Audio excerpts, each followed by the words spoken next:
Thanks so much for joining us here on this Thursday. I'm Brooke Hash, and a special thanks to those of you watching on our free WHAS11 Plus app. Today, President Donald Trump is expected to sign an executive order meant to dissolve the Department of Education. It comes just over a week after more than 1,300 workers in the department were told they would be losing their jobs. Now, legally, it would take an act of Congress to end the department. The White House said the president is expected to sign that order alongside the governors of Indiana, Texas, Florida, and Ohio. We're expecting that decision around 4 o'clock today. President Trump also said giving states more control over education is the goal here. But some school officials and parents, along with teachers, remain unconvinced, as our Ian Hardwitt and photojournalist Gabby DeGeorge explain. If he doesn't get the help he needs, my son doesn't just fall behind in his studies, he falls behind in life. Mothers of special needs students joined Kentucky Lieutenant Governor Jacqueline Coleman, afraid of a future without the U.S. Department of Education. The dismantling of the Department of Education is happening obviously by folks losing their jobs, and as they lose their jobs, that's fewer people to work on these programs that kids and families need. The local electric workers union hosted the lieutenant governor, who said Linda McMahon, the U.S. Secretary of the Department of Education, is there to dismantle the department.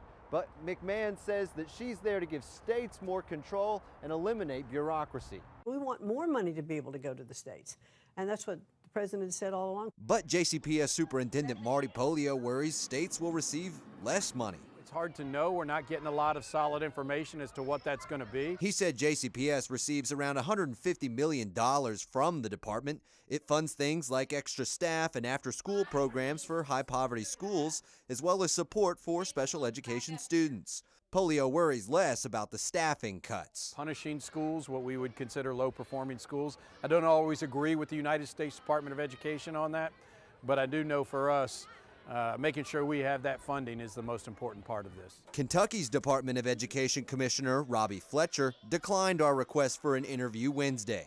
In a statement, he said the reduction in force will likely cause changes in the processes by which we acquire these funds. In Louisville, Ian Hardwitt, WHAS 11, on your side. Now, the U.S. Department of Education insists it will continue to deliver formula funding, special needs funding, and competitive grants. Kentucky's Education Commissioner hopes the staffing changes will only have a small impact on day-to-day operations in our schools. Let's get a check now with our forecast and meteorologist Mallory Schnell, talking about that wind and rain we had last night. Trying to go to bed, it just felt like it was just hitting the house for a good hour. Yeah, we did have a strong line of storms that ripped through here. Some reports of hail, some reports of strong damaging winds in some spots. Thankfully, any kind of tornado reports did stay off to our north and northwest primarily. But as we take a live look outside from our Midway University U of L health camera, it still is breezy out there. We're not under that wind advisory that we had from 11 a.m. to 11 p.m. yesterday, but behind that cold front, we have winds coming in from the west and eventually the northwest, ushering in some chilly temperatures. So our high temperature today actually occurred very early this morning. Right now, we're sitting in the mid to upper 30s, low to mid 40s across Kentuckiana. Those feel like temperatures even colder, feeling like the upper 20s and the 30s. That's all thanks to the wind that we are dealing with right now. Those wind gusts up to about 25 miles per hour across the area. So a really dreary day for the first official day of spring. Max HD radar showing some spotty showers, some sprinkles that are continuing to kind of rotate through here. Can't rule out some sleet or even snowflakes mixing in as that cold air catches up to some of this moisture, but of course, no impacts expected from that. Just kind of a gross day, honestly. Hourly planner for the rest of your Thursday, we are expecting breezy conditions, mostly cloudy skies. Those skies will gradually clear later on this evening and tonight, and that's going to allow those temperatures to get pretty cold, dropping down to the upper 20s and lower 30s. Thankfully, we do have better weather on the way for your Friday and your Saturday as well. We'll take a look at that 7-day forecast coming up shortly. Mallory, thank you. Police are investigating a shooting that injured 2 people and scared both students and parents at a nearby elementary school. It happened yesterday outside Coleridge Taylor Elementary in West Louisville. LMPD said the suspect is still on the run. Our Clary Shaley and photojournalist Aspen Hester break down what we know. I heard the noise and Former State Representative Charles Booker of Louisville hearing at least a dozen gunshots with his 2 young daughters as he was picking them up from Coleridge Taylor Elementary School at 11th and Chestnut. All I could think is we're sitting ducks. Jolting the pickup line to a sudden halt. It was discovered very early on that it was not an active aggressor at the school. There was school staff that called it in after hearing the gunshots. Just behind the school, one woman was left shot in the stomach and another man grazed after an altercation on Place Blanc in the City View Park apartment complex, scaring neighbors and families. We've all experienced this trauma, but the fact that it happened as they were leaving school, and my daughter Preston was afraid that someone was going to run up and shoot her, and no child should have to feel that fear. JCPS halted dismissal and changed pickup location away from the scene. Victims of the shooting are expected to be okay. There's gunshots here pretty often. In less than a year of Christopher Druin working security for a church nearby, he says he's counted 5 shootings in an area that's patrolled. They come over there and sit in the parking lot and write their reports and stuff like that, and I see them once or twice a week, every week, sometimes maybe every other week. The reason behind the gunfire is still under investigation. Early on, police say they have a handle on who is involved. We have some ideas, but of course we would love to have further help from the witnesses that were here. But the former lawmaker is calling for change. This is so close to home for so many people. Enough has to be enough. For the safety of children. In Louisville, Clarice Shaley, WHAS 11 on your side. LMPD is asking anyone with information to call the anonymous tip line. That number there is on your screen, 574-LMPD. You can also use the online portal. Weapon detection systems have officially been installed in every JCPS middle and high school, and administrators say they're already helping. JCPS's chief of staff says 4 guns were found this school year using the evolved weapons detectors, more than a 30% decrease from last year when 11 guns were found, and even fewer than 2 years ago when they'd found 28. Parents tell us this technology is a game changer when it comes to peace of mind for them and their kids. They're excited. They feel safer at schools, which is a plus for me and all of the parents, I hope and I imagine. We bought the systems for 2 reasons. One was deter kids from bringing guns to school.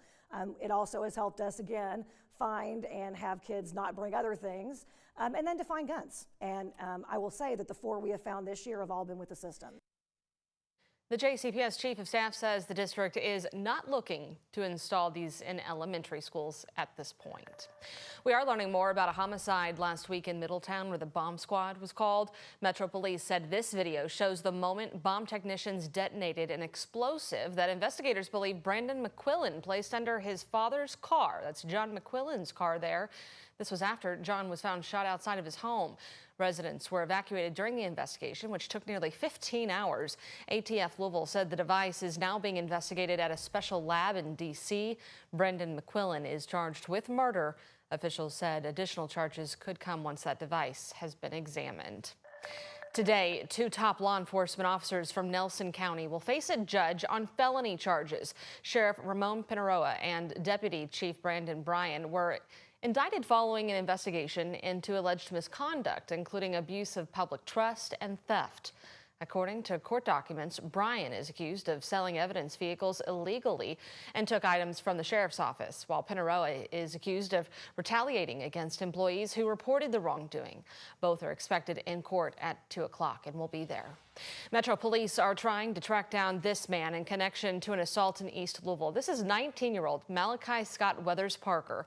Police say he and 2 friends were having their photo taken outside of Malone's in the paddock shops when a group of people yelled, "Say cheese," at them. Well, court documents said Weathers Parker and one other person later returned in search of that group, confronted them, and then started a fight. According to police, one of the victims was knocked unconscious with their own metal baton, which then caused a concussion and brain bleed. The other suspect, 19-year-old Seth Jones, has already been arrested and charged with 3 counts of assault in this case. He's at LMDC on a $50,000 cash bond. If you have any information about Weathers Parker, you are asked to call 574-LMPD. Police say they have narrowed down a list of suspects connected to a deadly shooting outside that Valley Station driver's license office, but no arrests have been made. It is the latest update in that case from LMPD's Chief Paul Humphrey, who said he's confident the case is close to the arrest of more than one person. I believe that we have some good suspects in that triple homicide.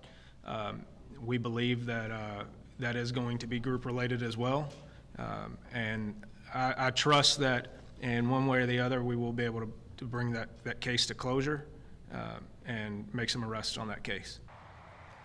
It is the first time Chief Humphreys mentioned there being more than one suspect involved. He did tell us last month they believed this was a targeted attack and gang-related. Back on February 21st, an 18-year-old was shot multiple times along with 2 women outside that office. All 3 of them died. Longtime Louisville Sheriff John Aubrey made a major announcement this morning during a news conference today. This is all new here at noon. Sheriff Aubrey, who's held that position for 7 terms, 27 years, announced he will not be running an 8th time and will be retiring at the end of his current term. The announcement comes just 2 months after Sheriff Aubrey was named the National Sheriff's Association's 2025 Sheriff of the Year. During this announcement, Sheriff Aubrey took time to thank his family and friends and fellow officers for supporting him over the course of this very long career. I want to say a very special thank you to my wife, Bobby, my son, John, all my family and all my friends and all the members of our sheriff's family for their love, loyalty, and support to me in whatever direction my career has taken. Sheriff Aubrey's term as sheriff ends in a year and 9 months. We've got some more time with him. At the end of his announcement, he took time to also cheer on both the Cards and the Cats as they compete in this year's NCAA tournament. Speaking of, it is the first day of the tournament officially. We are less than about 5 minutes out from tip-off between the 8-seeded U of L Cards and 9-seeded Creighton University Blue Jays. It is happening inside Rupp Arena right now in Lexington, and our sports director Ken Spencer is there. He'll be bringing us live coverage from Lexington after the Cards play. Our sports reporter Saran Raboyne is in Milwaukee following the Cats before they face off against Troy tomorrow. Live coverage starts today on WHAS 11 News at 4.